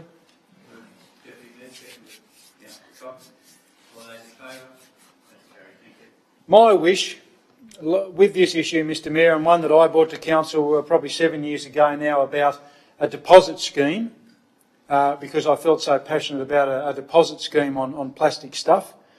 I'd love a state government. I don't care the persuasion of it because the Labor government didn't do it and the Liberal government's not doing it. I'd love some leadership on this issue, on other recycling issues, where they go, you know what, this is inarguable. We're going to implement it across everywhere. Everyone's got the same system, and it doesn't take a council like Launceston or Hobart or Ben Carney's work down the East Coast a few years ago on the plastic bags. It's just that state government leadership on the issue. That's what I'd love to see. But I'm very supportive. Thanks, Councillor Dawkins, for bringing it forward. Thank you. Councillor McKenzie. Thanks again. I endorse the comments of my previous speakers and thank Councillor Dawkins for bringing the motion. I almost thought she was a bit soft when I saw what I wrote, but I think she's done a great job in what she's done in regards to it. I actually wrote an email which got lost in cyberspace at least twice, I think, straight after the Hobart City Council regarding the ban of single-use plastic from next year. And I said, I think we as a group would share the view that it's a great outcome to aspire to is completely plastic-free. And for those of us travel just outside this door or other parts of the world, we see the pollution of plastics in particular that are spread all around the countryside in all the countries that I've visited, and it's a disgrace. So I'm very pleased to support this and hope that, like Councillor Dawkins, that motion will get a little bit more to it after we've actually looked inside and looked at what we can do ourselves in relation to our own activities. And I agree, things like the plastic cups downstairs should be replaced by things that should be, so we walk around blind sometimes to things that are quite simple to fix. So hopefully we as an organisation will take it on board, because it's really us that are going to be the leadership to the change in the way that people think and do things. My pragmatism says we also need to be cognisant of the people who actually have to implement it from a business point of view and working through how we can actually deal with that. But it just amazes me. I mean, I walk up and down from my house in Franklin Street, up and down St John Street at least once or twice a day. I'm picking up bottles, I'm picking up cups, I'm picking them up and putting them into rubbish tins who are 10 metres away. You know, that in itself is an indictment on the way that society operates and its lack of respect for its environment, I think. And I don't know whether it was Facebook or wherever I saw it the other day, I saw them making plates out of lettuce, where they use the juices of the lettuce to actually act as glue and glue it all together, and basically you can make plates for single use out of lettuce. And if we can do that, and it's actually waste, lettuce that's going to be chucked away and things like that. So it's actually being creative and thinking about how we can do that, and it's probably a cheaper outcome in the longer term. This lady was using it with a mix master and just making it up at home, but quite fascinating what she was doing. So there is if there's a will, there's a way in regards to this. This is a bit like going to the moon, one step for mankind. This is a good start in the direction I think we as a council need to go, and I look forward to a further motion where we actually take the step further a little later in the year. So thank you. Thank you. Councillor Harris.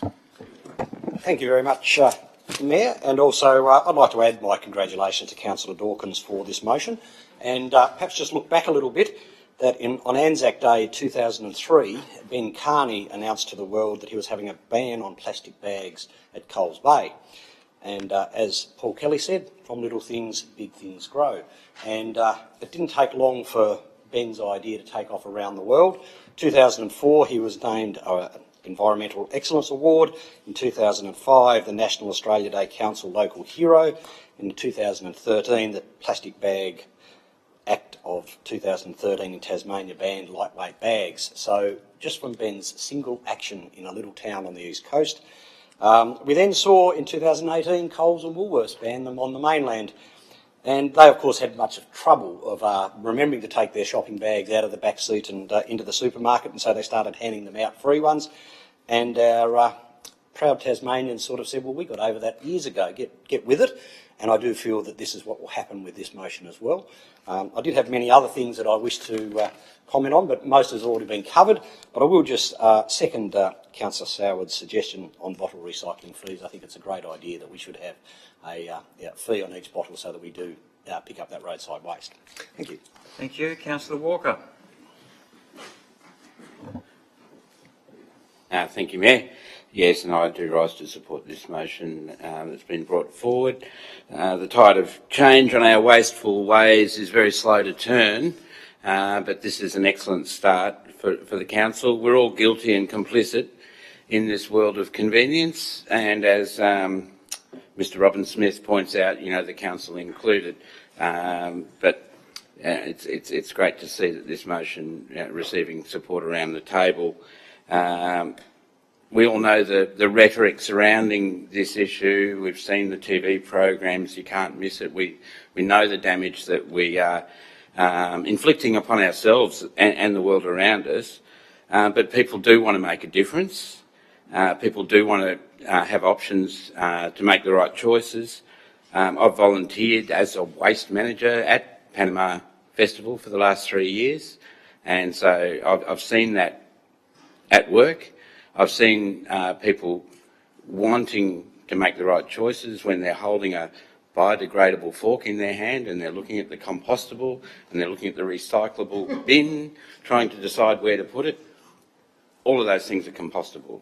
So at the end of the festival, we end up with 3 skips, the compostable one overflowing with compostable material that the council do support the Panama Festival in dealing with it. A less filled bin with recyclables, being the aluminium and the glass, and a small amount of plastics, and then the smallest filled bin being the landfill bin, the things that will end up going into landfill still.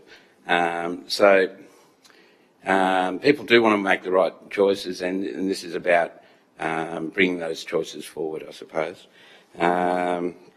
It's a puzzle to me why it's the councils who have to make the first move on this. We've had Hobart Council make their decisions, and now us today, and I presume other councils around Tasmania will be considering this, but I support the words of Councillor Soward that rightly attribute the state government to take the lead on this, and it's disappointing that they haven't. It's extremely disappointing that they haven't taken the lead on a container deposit scheme. We probably all know that in South Australia they've had one now for 40 years.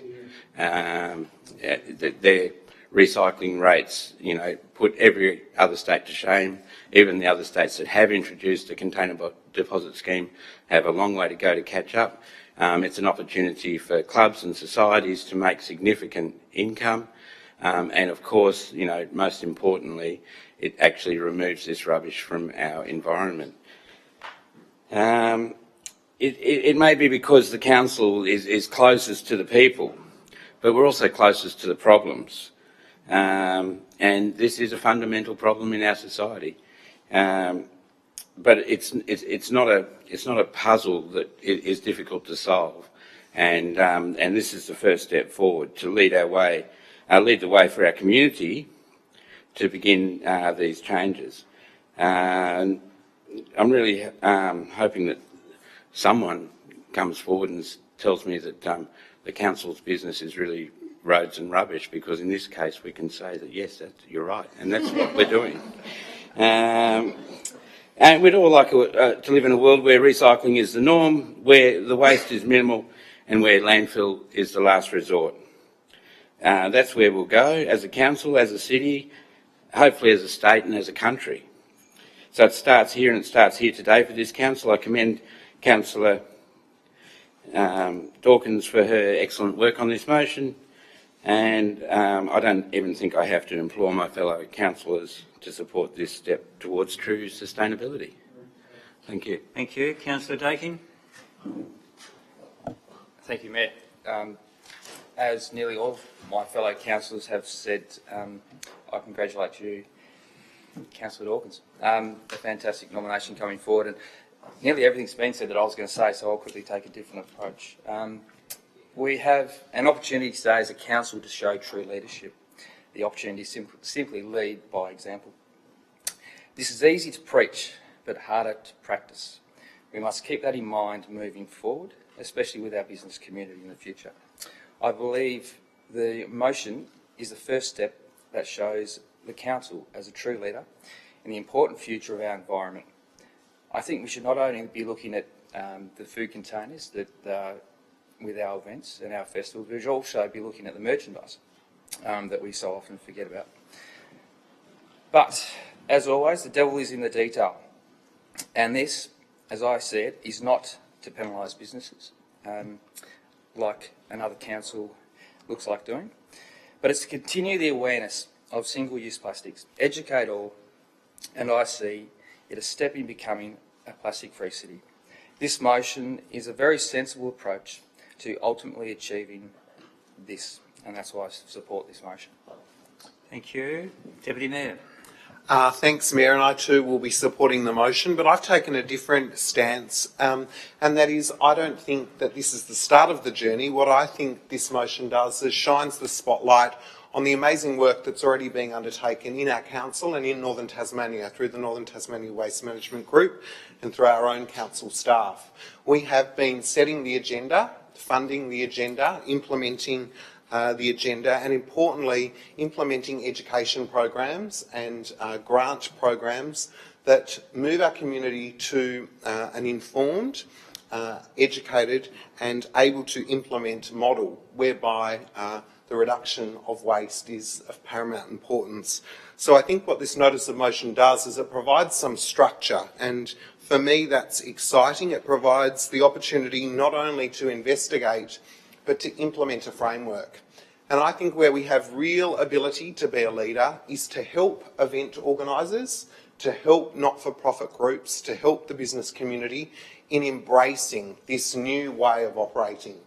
You know, what we demonstrated with Festivali earlier this year is that we would go out and provide them with the FOGO bins in order for them to be able to introduce a new way of operating. Now that's how you come about getting community buy-in, that's how you affect change.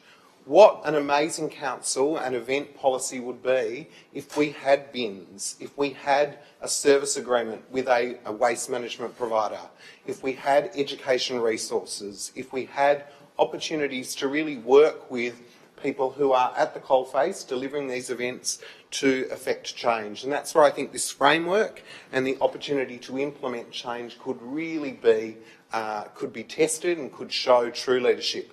Not the council working in silos with amazing things happening in the waste management department, but the sustainability officer and the events department and the Northern Tasmania Waste Management Group working collaboratively, as they already do, but enhancing that in really tangible ways. So when event organisers come to council, they want to do an event, here's how you can do it. This is best practice and we'll help you every step of the way. And I think what this motion does and what I'm excited about is that it provides a framework and a deadline that will see that come about so that we can take our community on a journey and we can all benefit as a result. Thank you, Deputy. Any other speakers? Councillor Spencer. Yep, I'd like to congratulate you. You've done a great job bringing this in. I'm going to support it. I think we should rename the tip the recycling centre. It doesn't sound good calling it a tip, and it'd be good if we could rename it a recycling centre. Thank you. That happened years ago. Resource Recovery Centre is its correct name. Councillor Finlay. Thanks, Mayor. As a segue from Councillor Spencer's comments, though, I think actually what's important is that for decades before and decades to come, a community moves and evolves, and at some point things align at the perfect moment. They call it a perfect storm. And where the community's ready and the organisation have been preparing and then the councillors come together, and actually there's been lots of things in our organisation where this has been true. So congratulations and thank you to Councillor Dawkins for bringing this up. But I think had the groundwork not been done internally, we wouldn't be ready. If the community weren't passionate about these opportunities, then we wouldn't be motivated. So it's where there's this perfect storm coming together where we can work together and support each other and bring into alignment all layers of our community, including the organisation and the elected leadership. This is a perfect example of how we can continue to build on all of the great work happening internally and continue to create outcomes like this going forward in this term of this council. So congratulations, and that has my full support. Thank you. Councillor Dawkins, you wish to close? Thank you. I'll just touch on a few of the points that have been made during this discussion. I think we can't go a step further than without thanking Jeremy Ball for preparing the community by the work that he did on council. There's not a day that goes past that all of the work that he did shows, and I think this is absolutely one of those places. Okay, so just a couple of points. Cliff Chorley, the constituent who contacted us, there are already silicone straws being made. I find it quite strange that he didn't know that, because they're only $12 for 4 and can be reused a number of times. So that's already been resolved.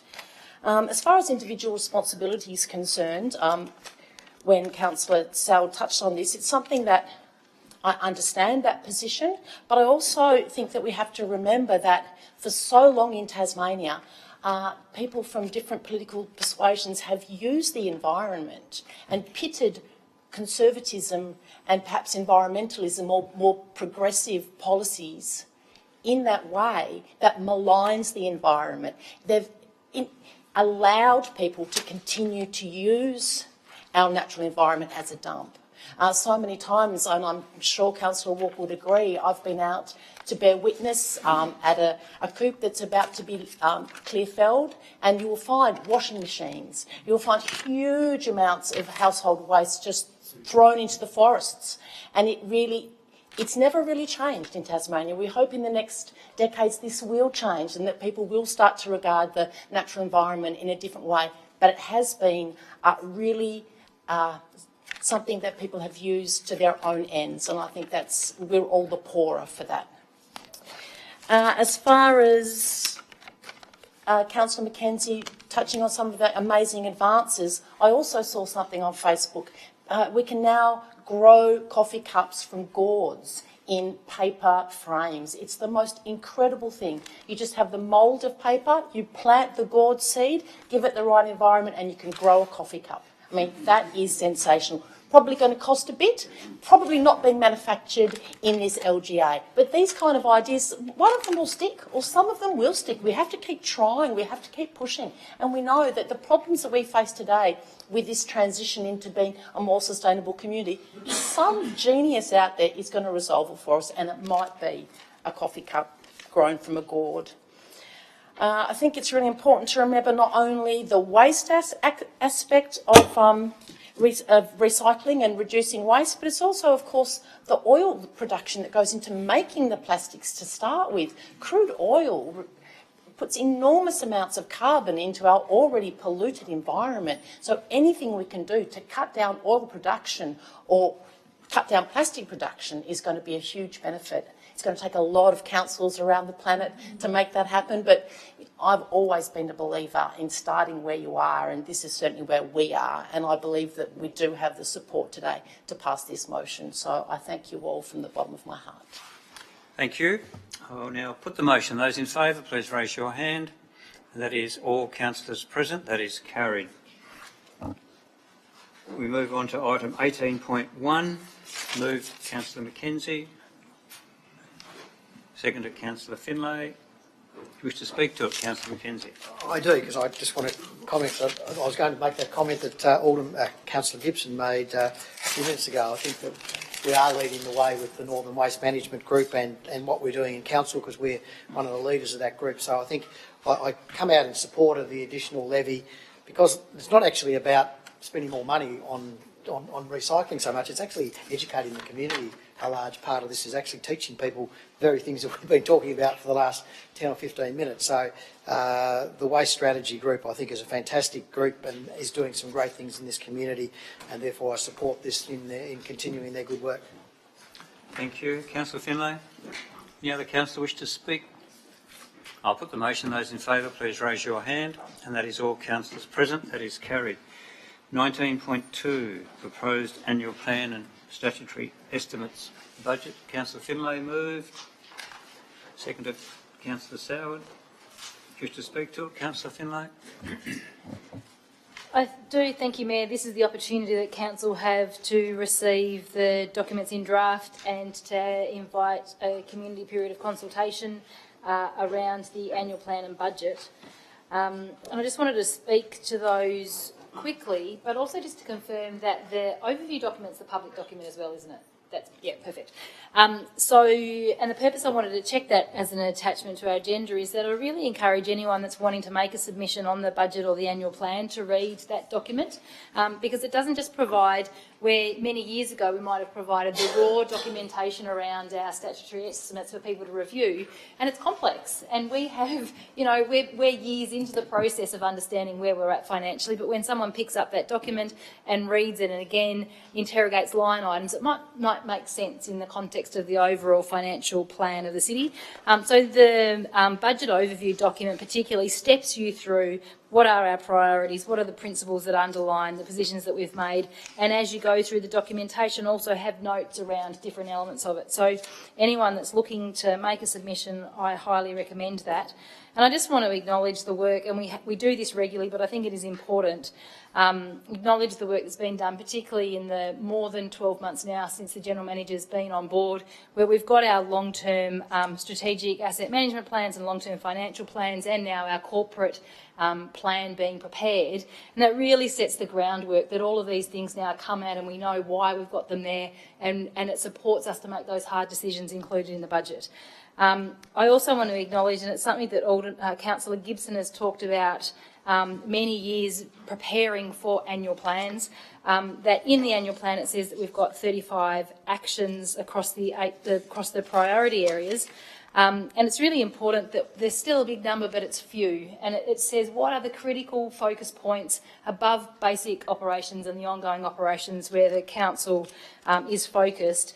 And again, it brings out these new strategic priorities for the council going forward, and prepares to align all of our actions and therefore our expenditure against that. So I commend the work that's been done to this point. I encourage members of the community to make positive and supportive comments in regards to that if they have concerns, and context around those comments, and looking forward to receiving that and being able to progress the next steps of the process. Thank you. Councillor Soward. Yeah, thanks, Mayor. I just wanted to also highlight a couple of things there, and it's great that we've obviously got the Examiner here, and I know that in their reporting they always do encourage people to have their say. I'm a big fan of when people are invited to have their say, doing so when they have that opportunity, not when we're around the council table dealing with the budget. So on the front foot, as Councillor Finlay said, if they've got some ideas, some things that we could do better, some savings we could make to fund something, all that, have that say. Look at that document. It is a complex document. There's a lot in it. We're a big organisation, $110 million budget, a couple of $1 billion of assets, and it's important people understand that. I too wanted to highlight the hard work, Mr Mayor, of the General Manager, and obviously particularly Director Foster, who's not here, and Mr Gimple and their team. I highlighted this in an earlier budget council item today.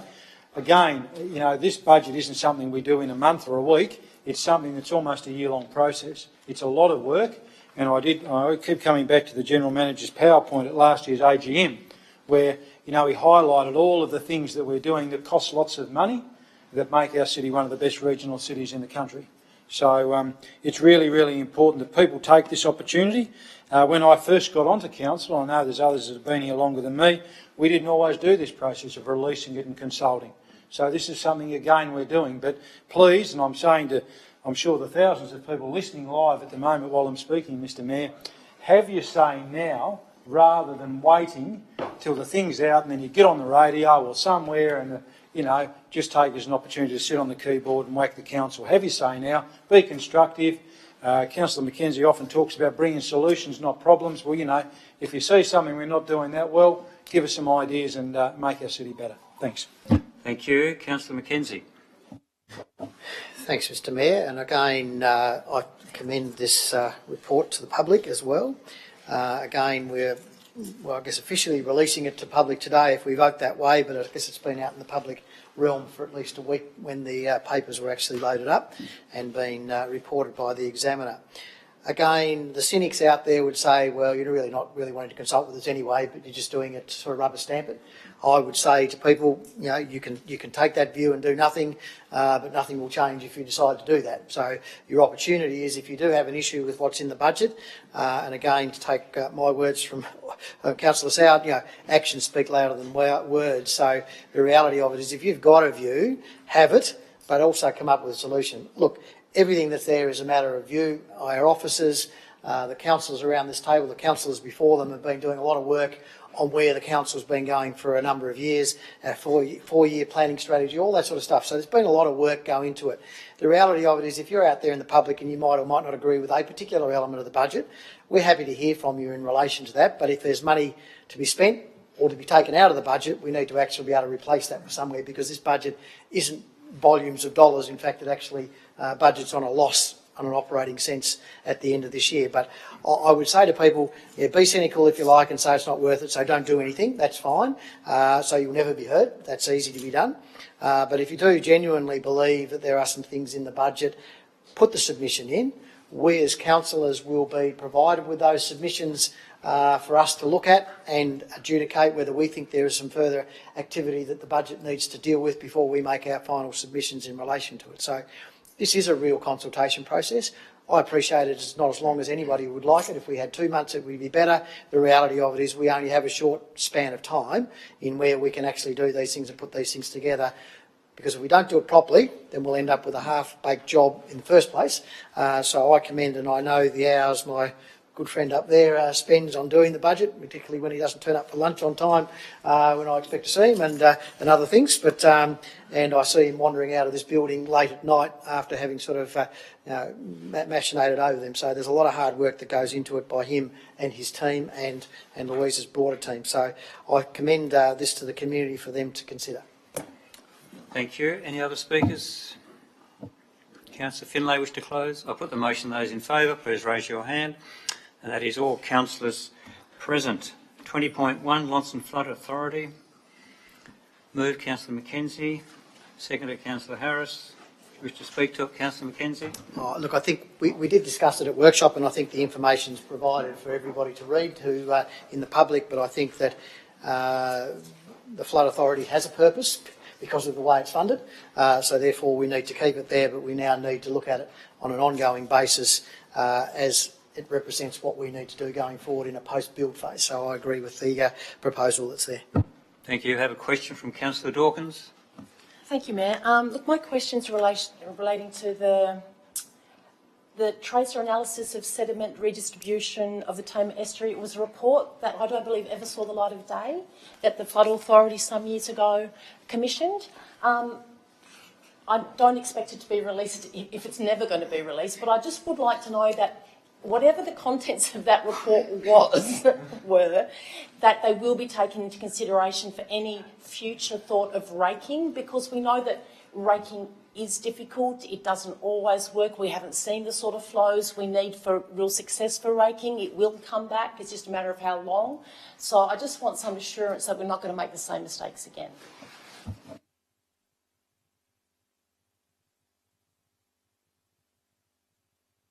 So council officers were given delegated authority from the Flood Authority in about April last year. The seal raking permit actually expired in May, so we have negotiated a 12-month extension to that permit. But part of the requirement of the extension was, because we thought it was necessary and the state government thought it was necessary, that we actually need to understand water quality impacts, where the sediment's moving, and how efficient is silt raking. So along with all past studies that have been undertaken on sediment, we've also, the last 8 months, been working really hard at collecting strong evidence around what's actually happening. We've been working with Hydro Tas and NRM North very closely. I would expect that within the, well, I read the draft report last night, so I'm expecting that we'll be in a position in the next couple of months to actually have a discussion based on evidence we've elected and the community. Thank you. Councillor Harris? Any other councillor wish to speak? Councillor McKenzie wish to close? I'll put the motion. Those in favour, please raise your hand. That is all councillors present. That is carried. And then we close the meeting. Thank you. Good. Pause during breaks. Audio streaming of today's council meeting starts at 1 p.m. local time. Streaming is paused during breaks. Audio streaming of today's council meeting starts at 1 p.m. local time. Streaming is paused during breaks.